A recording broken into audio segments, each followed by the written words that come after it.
Hello and welcome to another edition of the Tigers Down Under. I'm your host, Alex, and with me I have Dan. How are you, Dan? Look, I'm all right despite another week of disappointing results. Yeah, look, it's just a broken record at this stage, isn't it? It's Mm, certainly a 2-0 loss to Birmingham on the weekend, Sunday night, in fact. So it was, a nice late Sunday night for those of us that stayed up and struggled through the Monday for not much reward on the pitch. We'll jump right into it, I guess. We'll try and get through the game and then talk manager, talk games coming up as well. But yeah, look, 2-0 defeat. I mean, it was interesting because there was the 4 changes from the previous game.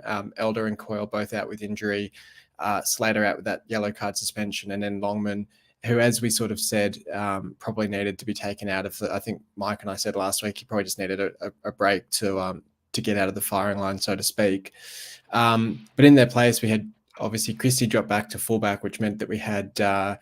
I think it was Doherty came in, Figueiredo came in, Seri came in, and was it Pelkas that started or Cynic? No, Cynic I think started, who had been on the bench the previous game as well. So basically a 4-3-3 formation like we're pretty used to at this stage, but it's the same old. And I guess that's the biggest concern, isn't it? That all these changes to the lineup, all the sort of tactical shifts we can think to make, and it's still just the same results.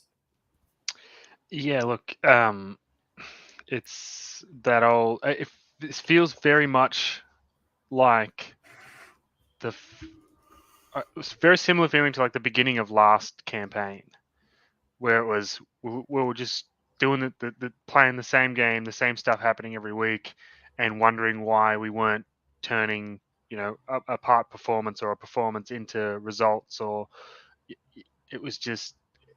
But I think this time it's more frustrating because I feel like we do have within our squad a higher caliber players there.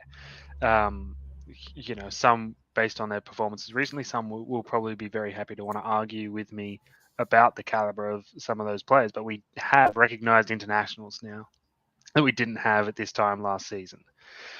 But the inability to shut out games, to put in a 90-minute performance, to control the game in any significant way, is now running like is now 10 games almost. Like we're Yeah. getting to a really long stretch of football where it's the same problems, and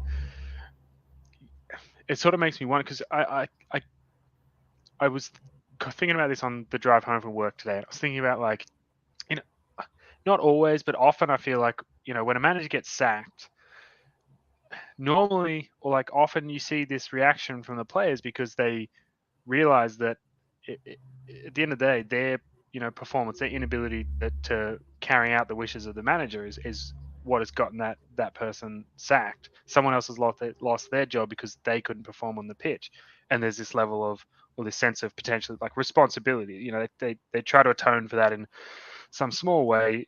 Take responsibility for it, and they improve. And also because For the manager's gone, so there's no one else to blame at that point. That if yeah, they don't start performing, then that there's only one set of there's only one group that's going to get the finger pointed at them. Yeah. But I feel like there's just been no reaction to that whole thing at all, which kind of lends me to believe that, that maybe that Shotter didn't have the dressing room at all.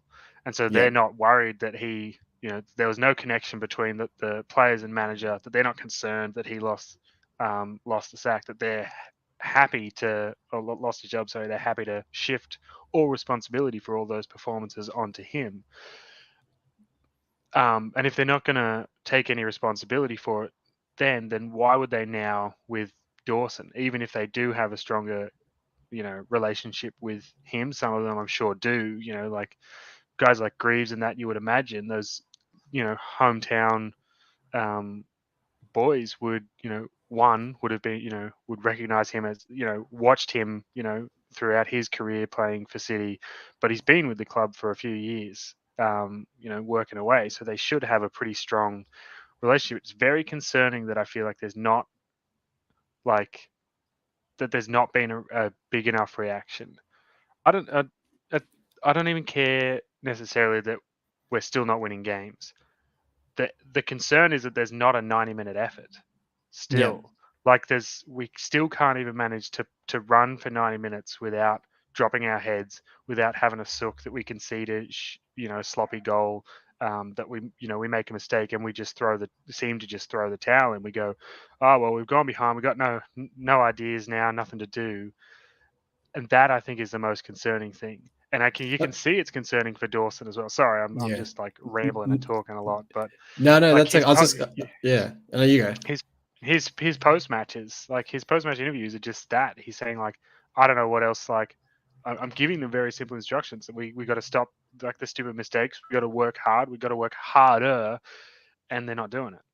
Yeah. And I So mean, like the they're question not was, going to listen.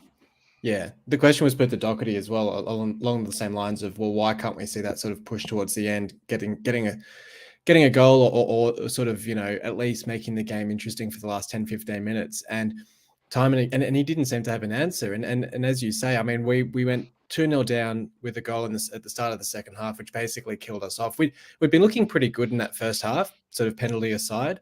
But that second half, going down the second goal, conceding the second penalty, which Deeney thankfully missed. But there was not a whole lot of urgency or push to really get a goal back on the board. And you look at the performance in the first half, you've got the supporters making a lot of noise, supporting the team as much as they can. And then I think the tough thing for me, though, is that each of the last three losses, so Huddersfield, Birmingham, and the Luton loss as well before that, were all really unfortunate first goals. So the Luton and Huddersfield both own goals, which maybe you can do a bit about, maybe you can't. I don't know, a bit unlucky, bit whatever. And then in this one, a penalty, which was, it was there. It was, I mean, it depends who you talk to, whether it's soft or not. I think, it's a shirt pull, so it's a penalty. It's, you can't really argue it.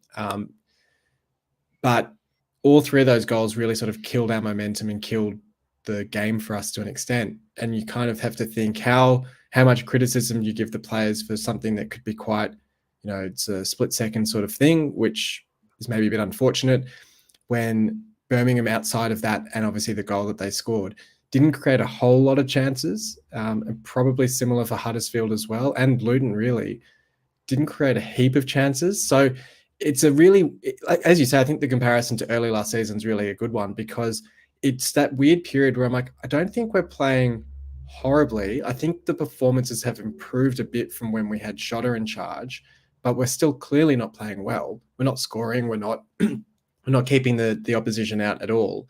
So there's absolutely a lot of room for improvement, but it's just such a weird sort of patch that we're in. And people are sort of saying, well, we're now clearly the worst side in the division form-wise and just performance-wise. And it is hard to argue that, but on the surface when you look at results. But at the same time, I'm just sort of at a loss for where we actually are as a side, because it's just so difficult to know what to read into the results especially when they're against teams as poor as Huddersfield and Birmingham, where if you're losing to them, it's hard to argue that you're not the worst team in the division. Yeah, look, the last couple of games, or like the games that we've mentioned, are all what I would have deemed like achievable games that we could have and should have taken points from. Yep. I don't know whether it's it feels like perhaps some of this is like a mental, there's obviously some mental block where they just can't, like, I feel like one of these games eventually will manage to score first, and that'll be a sort of thing, something we can actually kick on from. But it feels like that, I don't know what, I don't know. It's just like it feels like a real like it's a mental thing that they just can't get past. When they can see, they just go, and again, here it is again, same old story again, and and it's just that's the scenario that's running through their heads, and they're going like, how unlucky do we have to be? Like the own goals, the penalties, some of these things that they go like, if it's the shirt pull, you go like, I know the arguments are being made like that every time there's a corner, a free kick, anything near the box, people are always, there's always handfuls of shirts being had, and so why call this one out of the multitudes of other calls? But it's just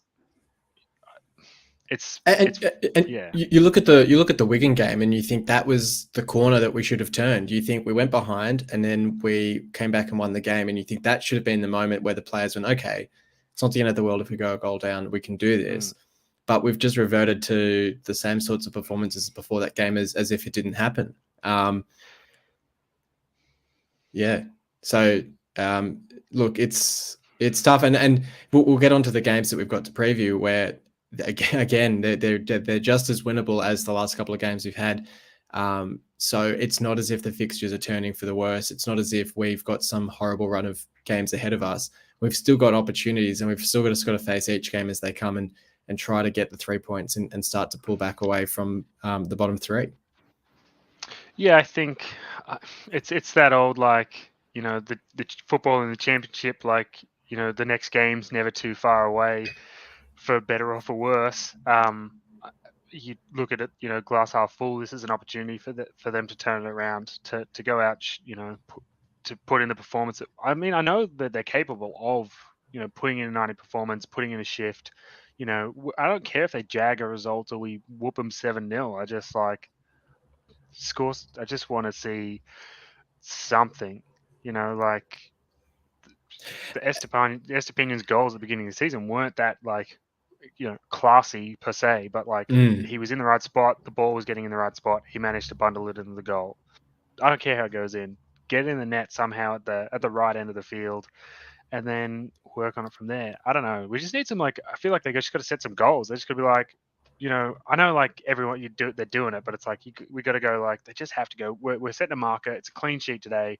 Nothing silly. No fit. Like, don't even, like, anything that's remotely risky. Don't do it. I don't care if they just keep setting that for throw-ins. Just like just set a Yeah. marker, even if it ends a 0-0. That's a like a measurable step forward because you haven't conceded more goals. Yeah, yeah. I mean, look, on a positive note, Jarvis came on for his debut. Simmons as well came on for his debut. But more importantly, I guess Jarvis being one of our youth prospects, thought he looked really sharp, really tidy. You sort of said at the start the point about that the local boys should be playing with more passion for Dawson perhaps than the internationals. That the local players have grown up watching him play for City, should have that passion and commitment for him. And Jarvis certainly showed that. I thought he looked really impressive. And it just shows the academy keeps producing really good talents for us.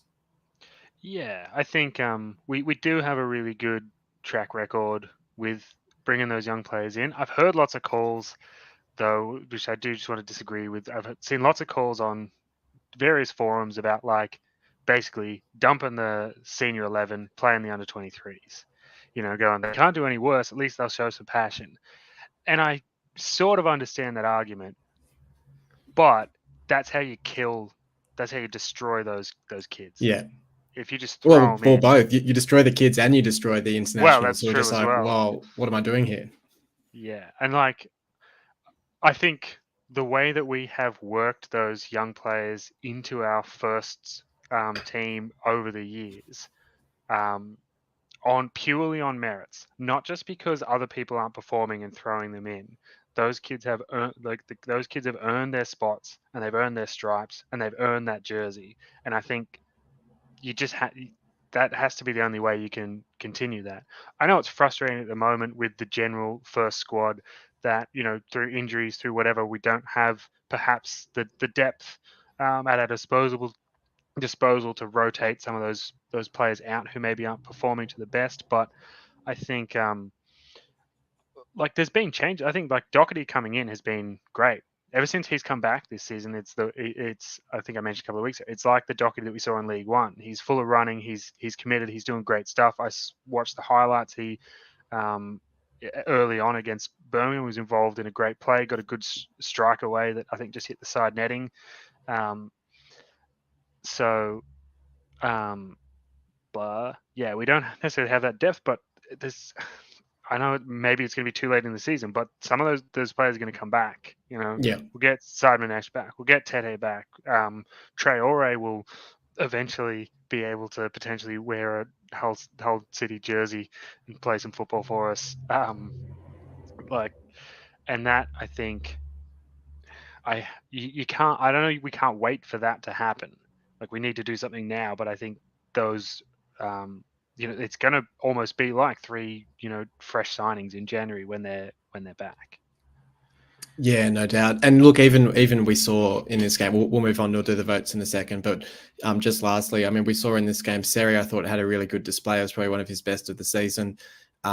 Really showed a lot of hunger, closing down the opposition, breaking up the play, winning the ball back, looking as energetic as ever. So there is still, it's not like these players are downing tools. It's not like they're not putting the effort in to an extent.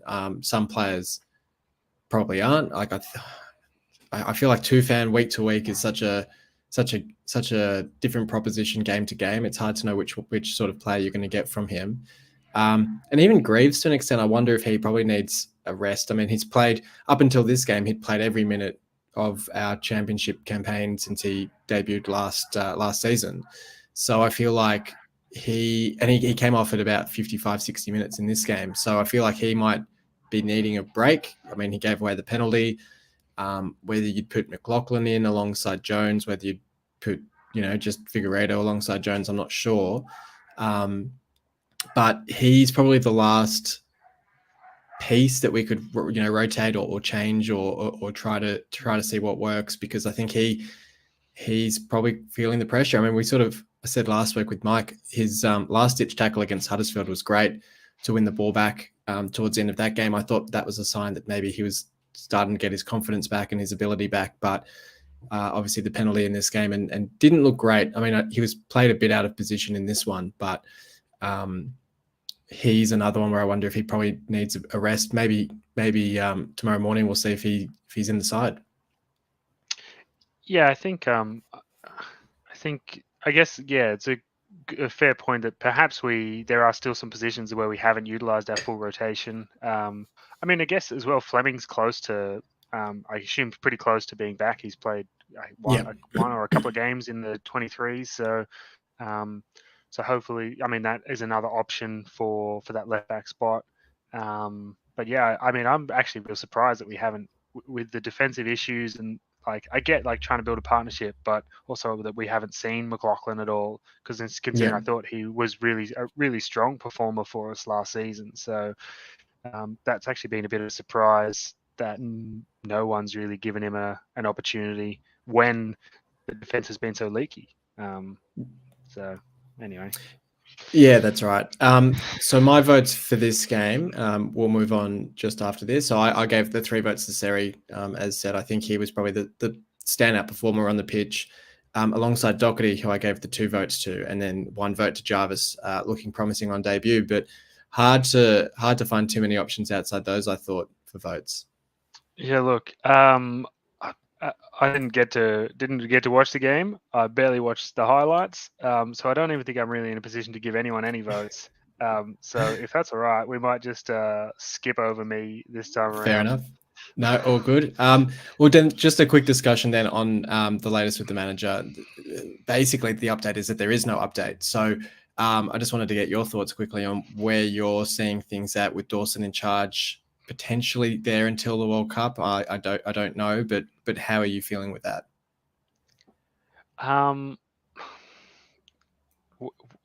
Conflicted, because I know that I'm contradicting myself, because a couple of weeks ago I was on here and I said, like, I don't necessarily care how long it takes as long as we get the right person, and there's still like time to like make like for them to have an impact on the season as a whole. But that was, I sort of said that with the caveat that there was actually a target in mind. It kind of feels like there was all eggs in one Pedro Martins sized basket. And now that hasn't worked, we like actually are starting. It feels like we're actually starting the search, and we've got no idea what we're doing. And so to cover that, like, they've realized that I think that they made a mistake in how they approached it by, one, like being very public about Martins, like doing the photos with him in the stadium and stuff like that before anything was signed, sealed, and delivered. And so I think, hopefully, I think that's a thing that I think Ajun hopefully we'll learn from, because I feel like that was a big mistake in that. He got everyone really excited. He got lots of fans more excited than perhaps was warranted with where the discussions were. Yeah. Like, people we just do the world as it is now, read way more into like a photo like that than is even like then the meaning is there. But as a media man, I feel like he knows that, and he tried to play that as a like, look at the quality of managers that we've got, interviewing, interested in this job.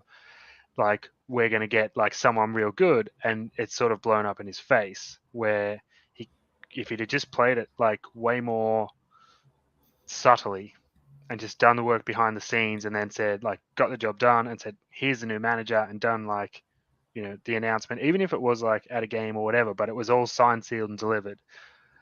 I think that has to be the way that it was approached. And I think because of that, now everything's happening way behind the scenes, and we're not getting any peep about anything, because they don't want to get anyone's hopes up again and have it all like dashed against the floor. Yeah, and that's what it sounds like Baz is saying, is that there is a target in mind, and Ajun's just working in the background. So the hope would be, I suspect it's going to be that Dawson has the Blackpool game and the Rotherham game.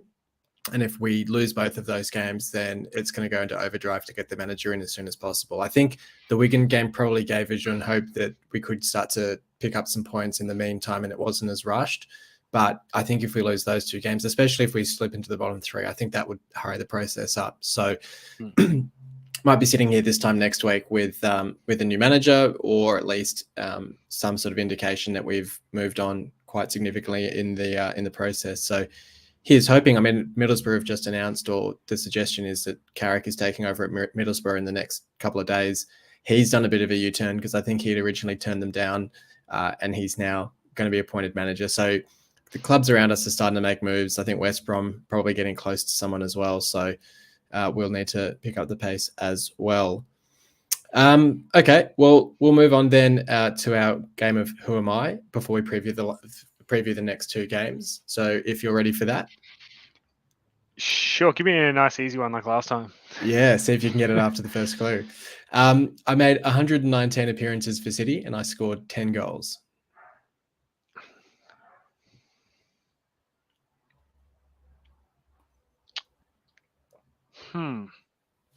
Ten's an awkward number, because that could be like, I feel like that could be like a fairly prolific, like a midfielder who's scoring lots of goals, or a striker who's not scoring that many goals. 10.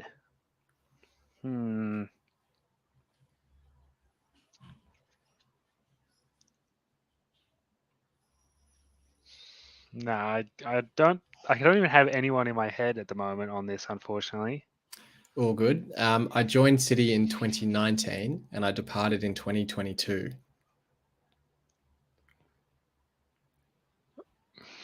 Okay.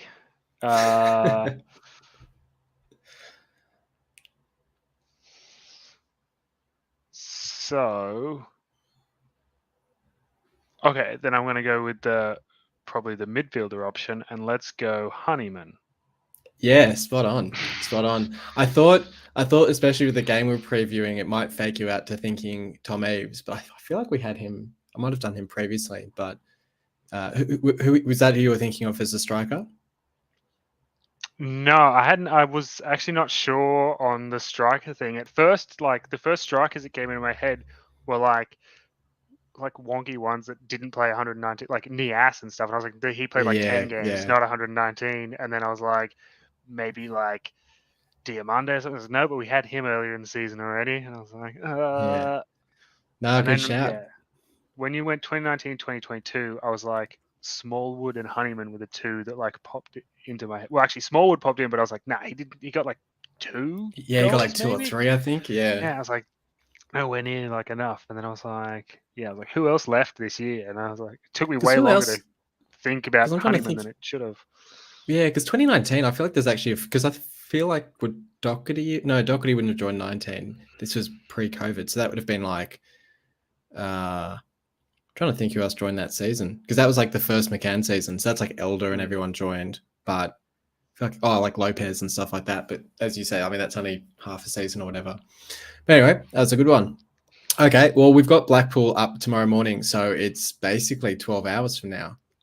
So probably one of the shorter turnarounds between podcast episodes and games to be played. But they've managed by Michael Appleton, who was appointed in the summer after Neil Critchley left for Villa.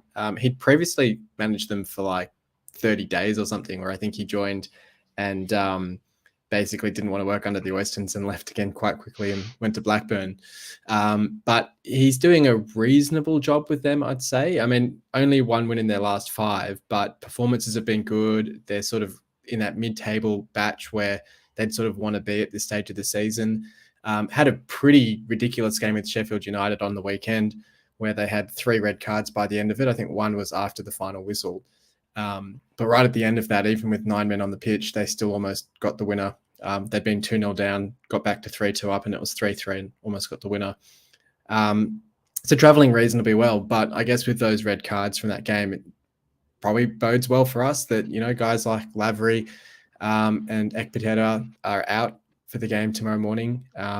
You kind of, I guess, happy to have some of the stronger players for the opposition out for the fixture. But I don't know, how do you feel going into this one? I mean, we sort of already touched on the fact that these are both winnable games, Rotherham as well. But I guess any games at the moment really that confident of a win?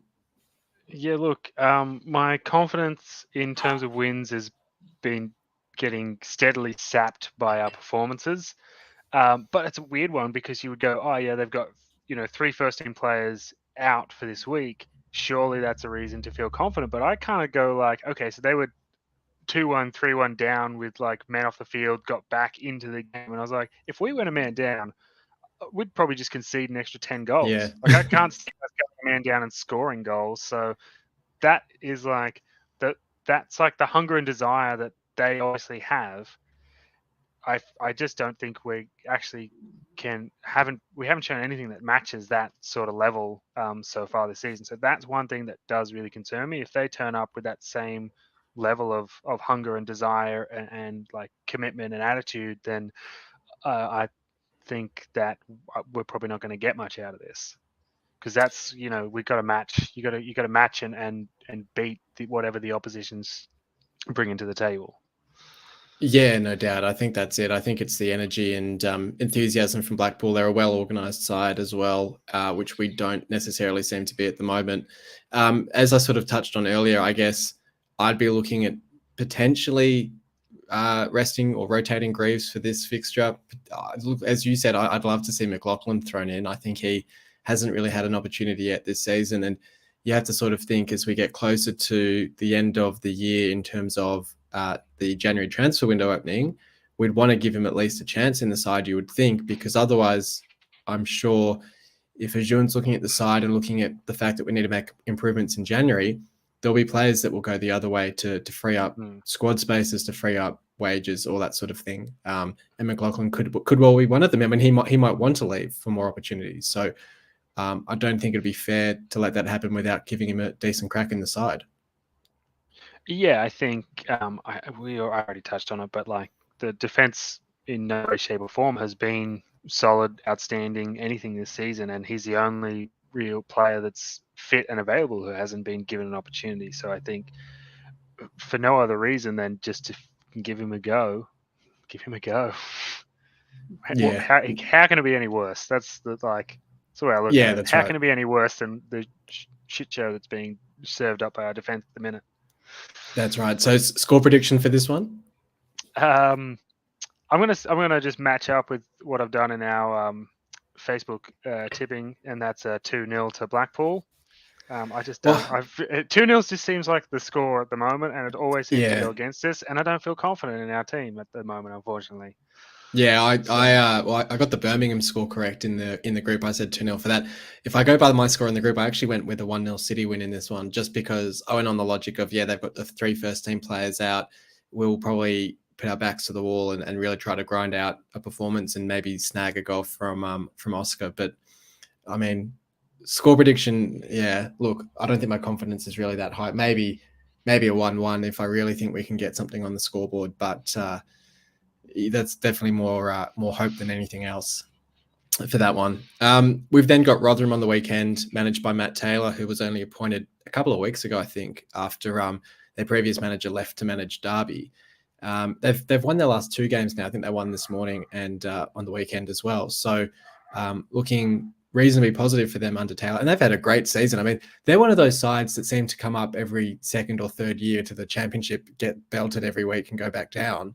But this time they've actually looked quite positive, quite promising. I mean, they're scoring a lot of goals. And looking like they've adapted to the division really well. So, I mean, all 3 promoted sides really, Wigan and Sunderland as well, have looked really good as well. Tom Eaves has obviously moved to Rotherham as well. So we were saying before the episode that there is no doubt at all that he will get his first Rotherham goal against us. But the last time we played them was actually that FA Cup game where he got the hat-trick for us against them. So bit of an appropriate fixture in that sense. But yeah, what are your feelings for this one?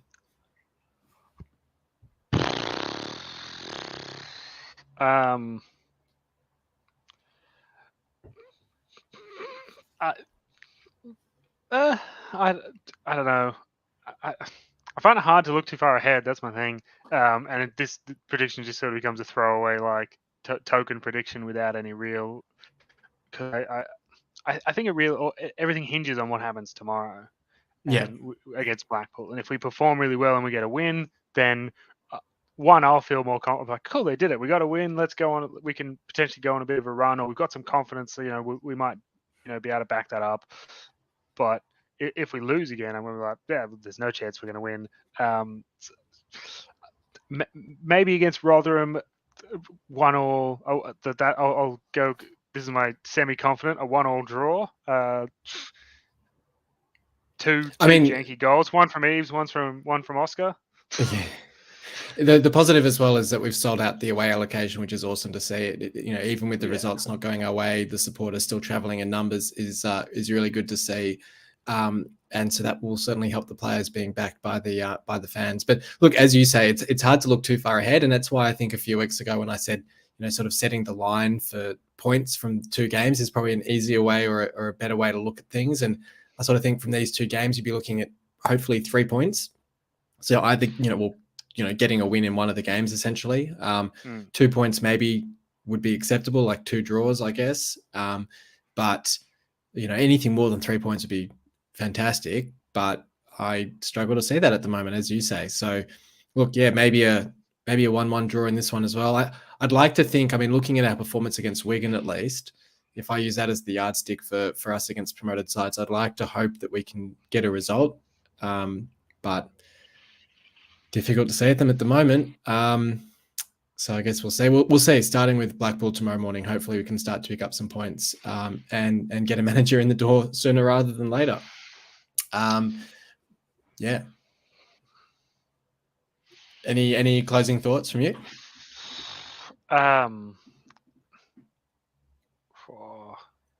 I had something and then it's just gone. I think like you mentioned before, just we're flirting so dangerously with the relegation zone at the moment, and I think like these 2 losses, if we did happen to lose the next 2, and I assume we're close enough then to fall in. Only 1 point above with Borough and I think it's still Borough and West Brom below us.